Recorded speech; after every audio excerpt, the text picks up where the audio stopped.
I'm Paula, and welcome back to Homeschool Life.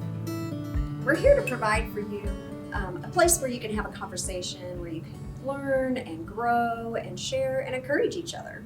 So we're going to talk about everything from curriculum and how-tos, tips and tricks, day-to-day lifestyle, and more. So today's topic, what we're going to talk about, is kind of a big topic, but we're going to narrow it down for you. We're going to talk about getting started and just the basics, just to help you get started. So veterans, please stay tuned and pay attention so that you can chime in and you can add to what has worked for you and what hasn't worked for you, and give ideas and suggestions to the newcomers.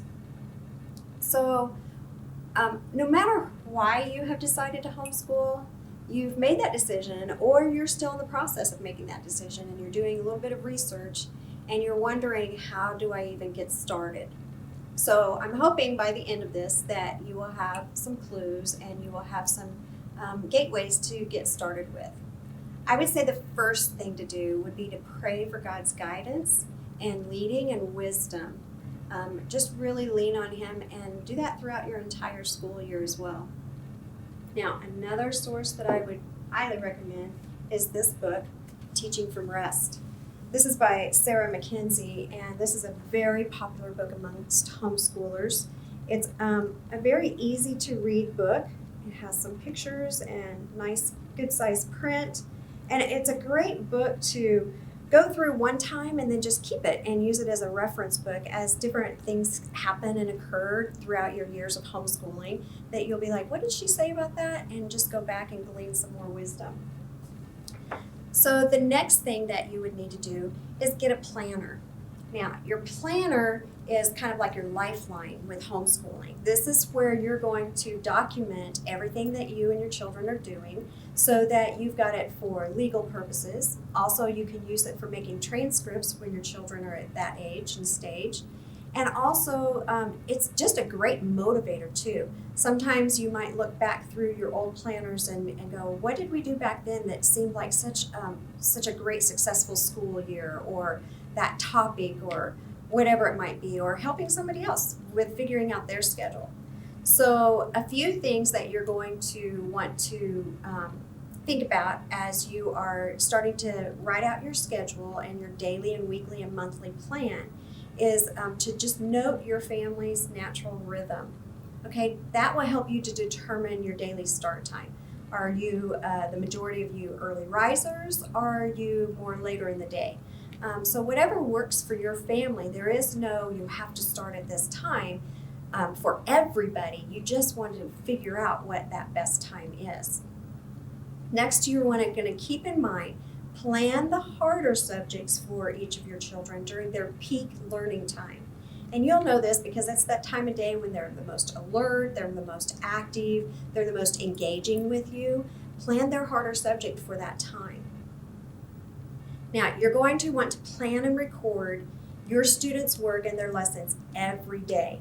So whether you plan ahead week by week or month by month, or you record as you go, so each day at the end of the day or as the day is going, you're writing down what they're each doing.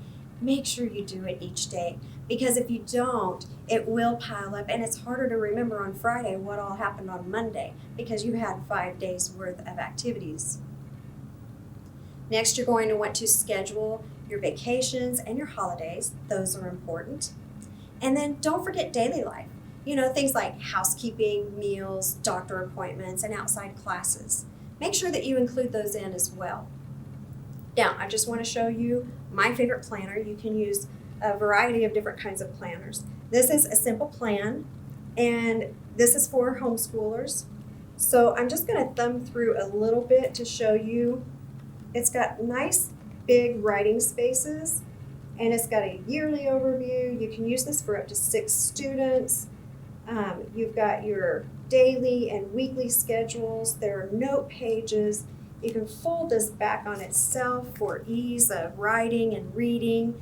And it's got little boxes to check mark off if you fill this out, this is what your students are doing on each day of the week. And as they do that, you can just check it off and keep track of it very simply and easily. We have also created for your middle school and high school students We've got student planners, so they can start learning how to copy from your planner, their schedules, and then follow their own planner. And again, fun artwork in each of these. I'll just thumb through just really quickly. And it's pretty much like the parent planner, but not quite as detailed because they are the students, and so they don't need to have quite the details that you do. So you want to get your planner. Now the next thing you're going to do is you're going to pick out your curriculum. What is curriculum? Curriculum is simply what you're going to use to teach from and teach with. And here's where you're going to want to do some research. So you'll start out and you'll research in a number of different ways. You can go online, go to mardel.com and look at all of the homeschool books that we have. We've written details about each one of them. We also have a blog, so we've got some articles there as well. The next thing you might check out is kathyduffyreviews.com. She does an excellent job, and she is kind of a homeschool guru. She's been around for years and years and years, and that's all she does is people send her new curriculum, and she reviews it, and then she compares it to others, and she gives you all kinds of information. So that's a great resource as well. Now, curriculum can be books, like what I've got here. It could be videos. It could be computer software. It could be online classes. You can choose also to include as part of your homeschool outside classes. So maybe at your junior college or in your public school, some of them in some districts offer classes for homeschoolers where they come in just maybe once a week for a class. There's also co-ops in some states, and those work basically the same as what a public school classroom does. They're run by teachers, they're run by parents, and this is a chance for your children to gather in a classroom setting. There's also homeschool assistance programs in other states that are just like co-ops as well. And so look for those opportunities wherever you are living at, and choose just one, maybe two, for the school year, and just see how that works for you the first year. You don't want to spend so much time running back and forth to these classes, and especially if you have more than one child and they're taking different classes, that you don't have time to do your core homeschool at home. Which leads me to explain to you also another place for you to research in the beginning of this is your state legal requirements. And I would highly recommend that you go to hslda.org. That's Homeschool Legal Defense Association. They've been around for a number of years, and they really detail out by state what the legal requirements are for you. And whatever it is, don't get yourself scared or overwhelmed with what it says. Some states require a lot and others require little. Just get some clarification from somebody in your community that you know, or some maybe a friend of a friend that has homeschooled already, and get some clarification from them for anything that might be confusing or scary to you. Okay, so back to curriculum. There are 5 main approaches to curriculum.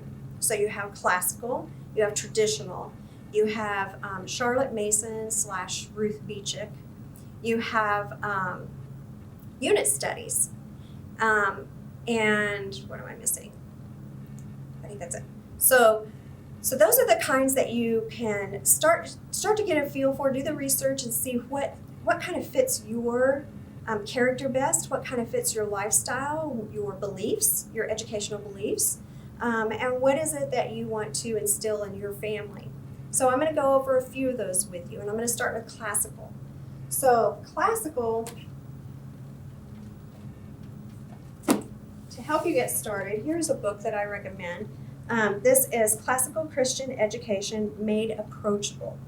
So this is, again, a great read, and it's a great one to use for a reference as well. And so this is one that you're just going to want to keep on your shelf.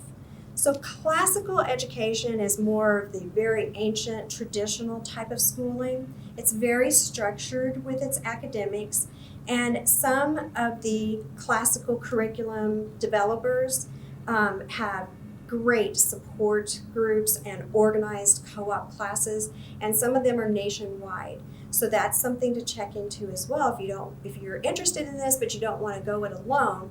plug into something like that. So a few of the curriculum developers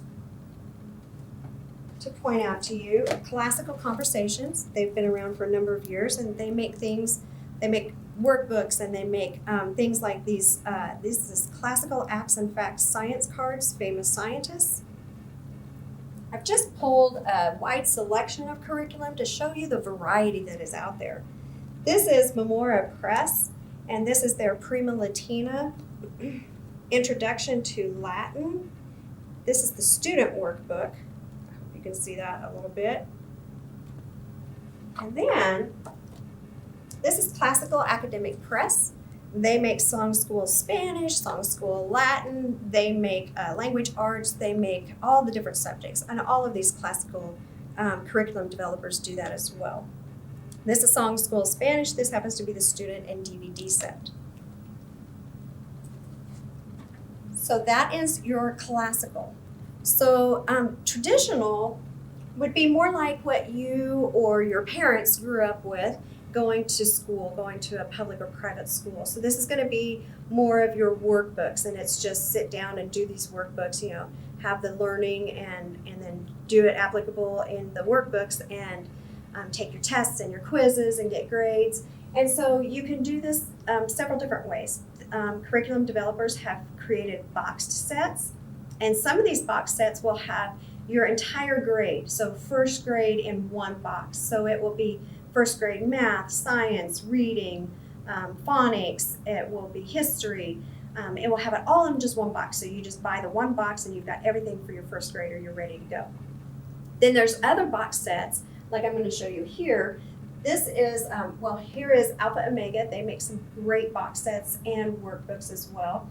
And you can check them out online as well. This is their preschool box set. So that's everything you would need for a preschooler.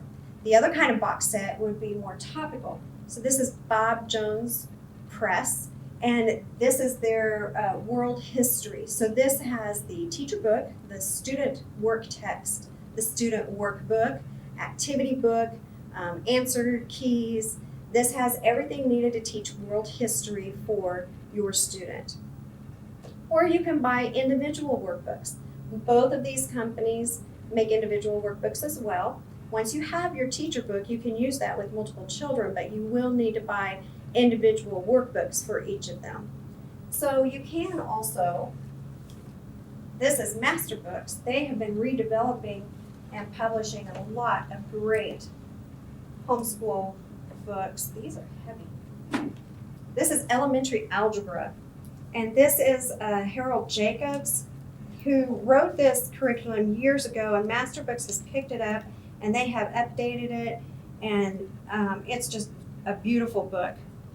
And so if you were to choose this direction, you would want to get, this is the student text. Here is the solutions manual, and then the teacher guide. So you would need all three of these to teach this elementary algebra subject to your child. So if you're looking at workbooks, and some people like to say, I'm just going to go with this one publisher, this one developer, and I'm going to get all my subjects in that, and then I'm just going to do it for all the years that I homeschool. And that's fine, and that's great. I know a lot of people who have done that with great success and loved it.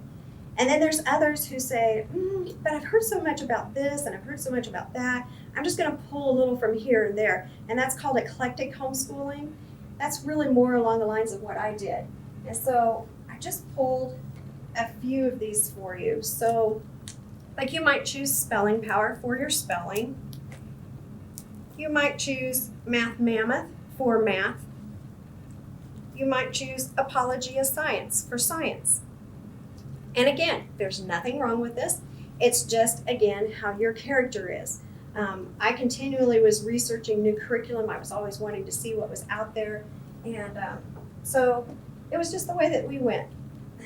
Now, the next way would be your Charlotte Mason, Ruth Beechick method. They kind of are the same, and they blend together, and so they've just kind of become like almost a one-word description in a sense. So these this style of teaching is not so much of the workbooks and highly structured as that, as following your students' interests. It's also using like living books, what is considered living books, which is not going to be like a dry textbook, but it's going to be more like almost like a novel that reads, and then your student learns through that.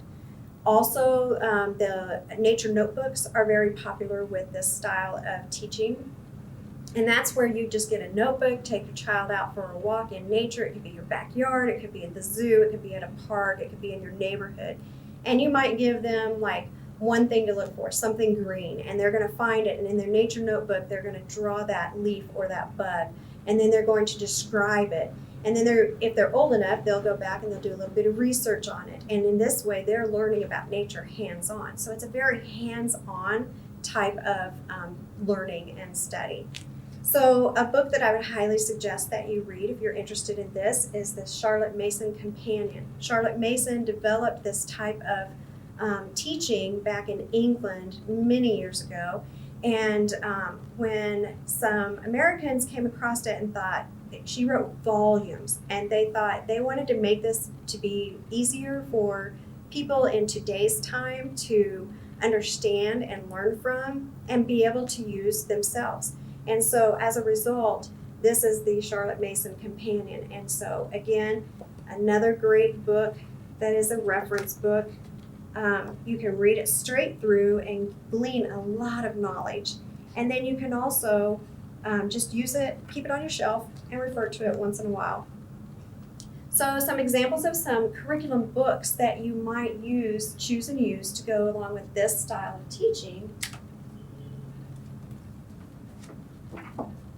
would be Life of Fred Apples. This is the first book in the series. Life of Fred is a little cartoon character guy. And it's just about his daily life and how math is in his daily life. And so as your children read the story, they are doing math, and they're learning about math in very everyday lifestyle applicable ways. So that is just one, and the story continues clear through all the books, clear through high school. Sassafras Science Adventures. I grabbed volume 1 for zoology. So this is one of those texts that it's not really a text. It's written like a novel. This is about two kids who their uncle is kind of a crazy mad scientist, and they end up going and staying with him, and they have all these adventures that involve science. And so this reads like a novel, and then there's two separate books that are used for the science experiments and documentation.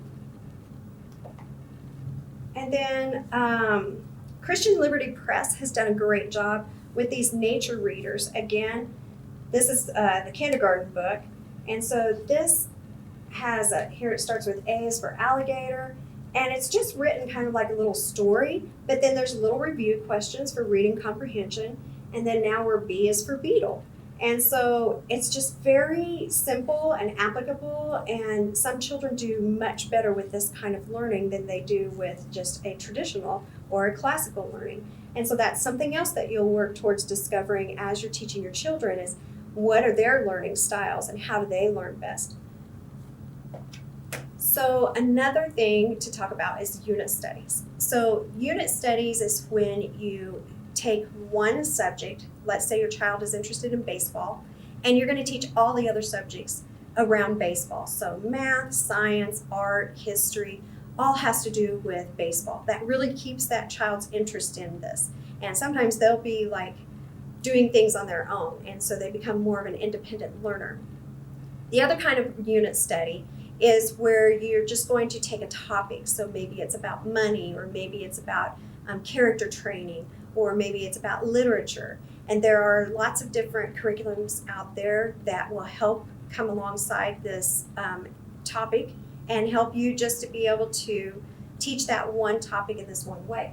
A couple of examples I have. Progeny Press and Memorial Press both do a really good job. And there's others out there of creating literature study guides. So you have your regular book, like I grabbed Holes. There's also Little House on the Prairie and The Hobbit. There's a wide range of books. This is just your regular novel.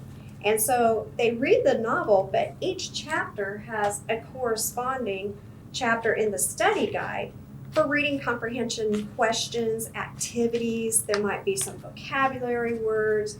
If it's a Christian study guide, it might have some scriptures that go with it.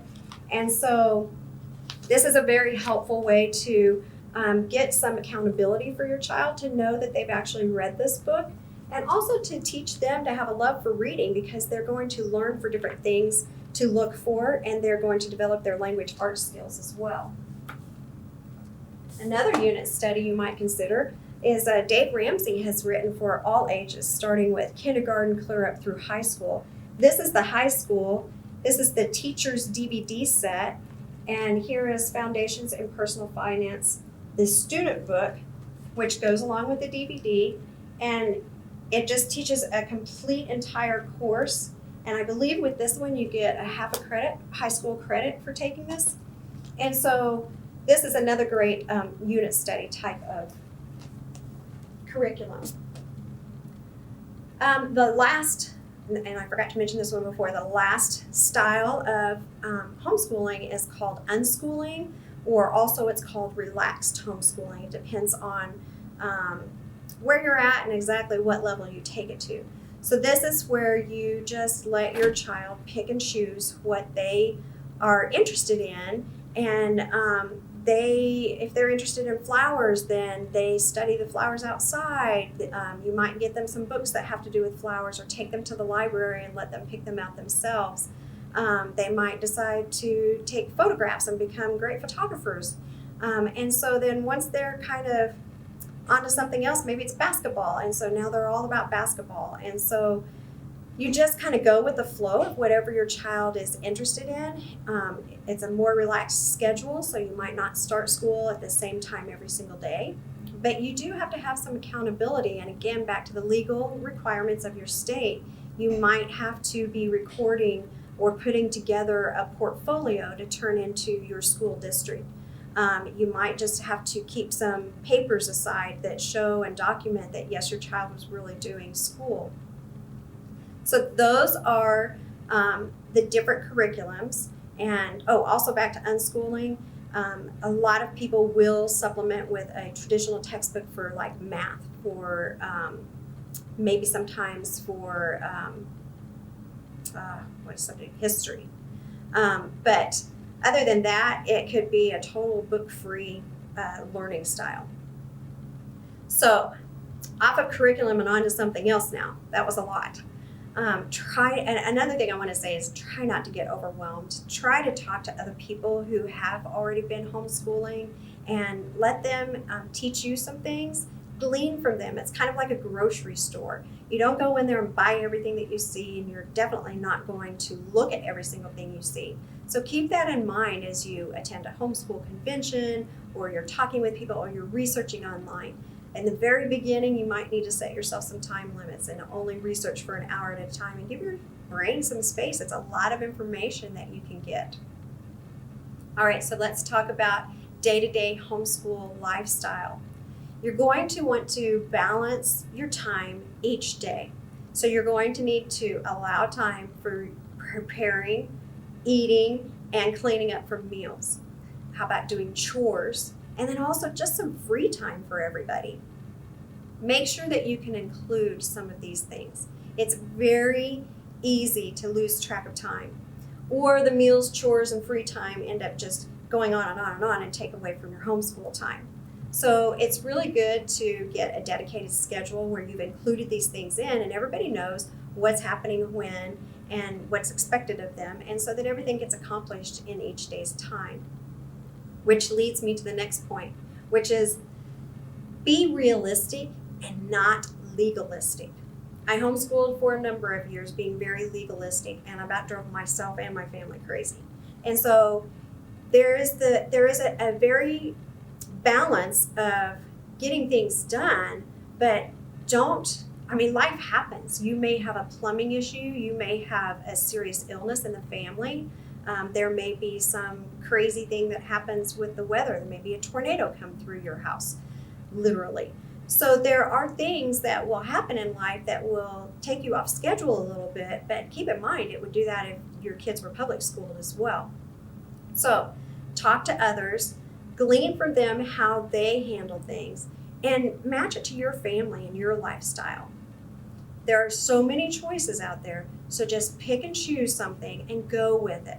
You can tweak it as you go, or you can change it next year. Now, another thing, the next thing you'll need to do, you've picked out your curriculum and you know what your legal requirements are by your state. And so the next thing you're going to do is you're going to write out a daily schedule for each of your children so that they can get used to this new routine and this habit. So I would suggest that you do it on a dry erase board or put it on a piece of paper and then put it in one of those sheet protectors or laminate it. So the idea is that you're going to post this somewhere where your children can see it. Maybe it's on your refrigerator or a bulletin board in a hallway, somewhere where everybody can have easy access to it. And then each child has their own page. And so they know that at 10 o'clock, child A is doing math and maybe child B is working on a chore, for example. And so they can easily go up there, and when child A is done with their math, they can just check mark it off. At the end of the day, they can erase it, and if your schedule is the same each day, they can start over the next day. If you have alternating schedules or anything like that, you can just make out a schedule like that, and again, they can just mark it off, and at the end of the week, erase it all and start over the next week. This will save you a lot of time and energy as well, because they won't be coming up to you all the time and asking, what's next, what's next, what's next, what am I supposed to do while he's doing that? Those type of things. They can just go and look for themselves. So, what is a typical day going to look like in your homeschool? A typical day might look something like this. You're going to figure out what time you're going to start school. So, back it up a little bit from there and figure out a set time that everybody needs to be having breakfast. And before or afterwards, that they're up and dressed and they've made their beds and brushed their teeth, whatever your requirements are. So now it's a set school time. So let's say you're going to start school at 9 o'clock. So you start school, and you're going to want to make sure that when you're working in your planner and you're working out those schedules, that you're going to rotate one-on-one teaching time for some subjects with each of your kids and alternate that with group time with everybody. You'll get the flow of it as you go, and again, you'll change and tweak these. I would not advise sitting down and scheduling out your entire school year at one time. You need some time to get used to this. So maybe just start out a week at a time, or just do a month at the most, and then see where you need to tweak it before you start planning and scheduling more. You may find that you have a child that needs a little bit more one-on-one time with you in one subject than another child. So what is that second child going to be doing while you're still working with the first child? So you'll find a subject that they can work independently on, or a chore that they can go and do that's not distracting to the child that you're working with. That's just an example for you. So you've gotten up and started school, and then you're going to have a set break time. So what is break time? Break time is going to be a time for snacks. It's going to be time to go outside and run off some energy, or just some inside play time, maybe older kids with younger kids, or just individual time. It's going to be some free time, but I would suggest that you get a timer of some sort. This is a really cool timer because it makes noise. It also lights up, and it's magnetic also. There's all kinds of timers out there, but I would set a timer, or again, this could steal time away from your school. So maybe it's a 15-minute break, maybe it's a 20-minute break. Also, check out and research what is age appropriate for your children.